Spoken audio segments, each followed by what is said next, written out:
గ్రామాల్లో కానీ లేదా విజయవాడ నగరంలో కానీ గుంటూరు నగరంలో కానీ మీ ఇష్టం వచ్చిన చోట జెండాలు మోసి మోసి మామూలుగా రామారావు పార్టీ పెట్టిన కానీ వాళ్ళకేమో ఊజుల మీద కాయలు కాసేసినాయి. ఇవాళ ఈ ప్రభుత్వంలో పని కావాలంటే లంచం ఇస్తే గానీ పని లేదు. పలికే ఎమ్మెల్యే ఉండడు, ఆడు కొట్టుళ్ళు వాళ్ళు బిజీ ఉంటారు. పలికే మంత్రి ఉండడు, వాళ్ళ పనిలో వాళ్ళు బిజీ, ఏరుకునే బిజీ. మీరు ఎత్తుకోగా ఒలిగిపోయినట్టుని ఏరుకునే బిజీలో మంత్రులు ఉంటారు. మీరు అసలు తలుపు తీరు. ఎవరికి పలుకుతున్నారు మీరు? వాళ్ళు కాపులు చేల్చాల్సిన పని. కాపులే మొహమ్మతి, మీ ప్రభుత్వం మీద మొహమ్మతి చాలా తేడాగుంటే ఈ రాష్ట్రంలో ఉన్నటువంటి పరిస్థితుల మీద మేము మాట్లాడుతూ కూర్చున్నాం. వెంటనే కంగారు. జనం సొమ్ముతో పవన్ కళ్యాణ్ గారితో కాకినాడలో మాటా మంతి అంటారు. ఎవరితో మాట్లాడారు, ఎవరితో మంతి చేశారు? ఎవరితో మాట్లాడారు, ఎవరితో మంతి చేశారు? అది జనం సొమ్ముతో పెట్టిన మీటింగు. ఎస్పీ కలెక్టర్ ఏమో నుంచుని ఉంటారా? చాలా మంది బొక్కాపైకిళ్ళేమో వెనకాల కూర్చుని ఉంటారా కుర్చీల్లో? ఈయన మాట్లాడతాడు. ఎవరితో మాట్లాడావు, ఏం మాట్లాడావు?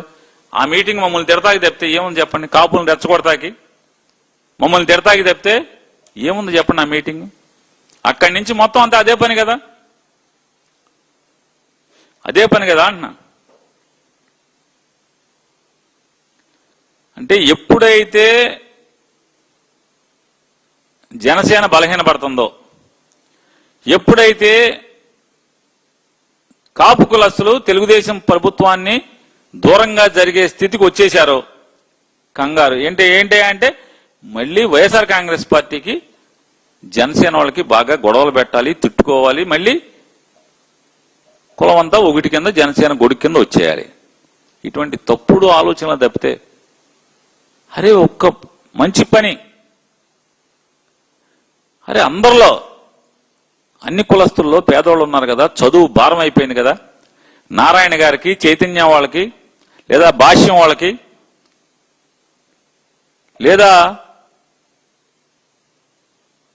విజ్ఞాన్ వాళ్ళకు, ఇంకోళ్ళకు, ఇట్లాంటి వాళ్ళకి ఫీజులు కట్టలేక అప్పులు పాలైపోతున్నారు కదా, ఇంజనీరింగ్ కాలేజీలకి డబ్బులు కట్టలేక అప్పులు పాలైపోతున్నారు కదా, ఫీజు రీయింబర్స్మెంట్ ఇద్దామనే ఆలోచన లేదు మీకు. ఎంతసేపు కులాలు కులాలు కులాలు, కాపులు కమ్మోళ్ళు, ఆళ్ళు వీళ్ళు, ఈ తప్పితే ఈ గోల్ తప్పితే. ఎన్నికల ముందు మీరేం చెప్పారు? జగన్మోహన్ రెడ్డి గారు దళితులకి లోన్లు ఆపేశాడు, మేము లోన్లు ఇస్తాం, స్కీములు ఇస్తామని చెప్పారు. బీసీలకు స్కీములు ఆగిపోయినాయి, మేము స్కీములు ఇస్తామని చెప్పారు.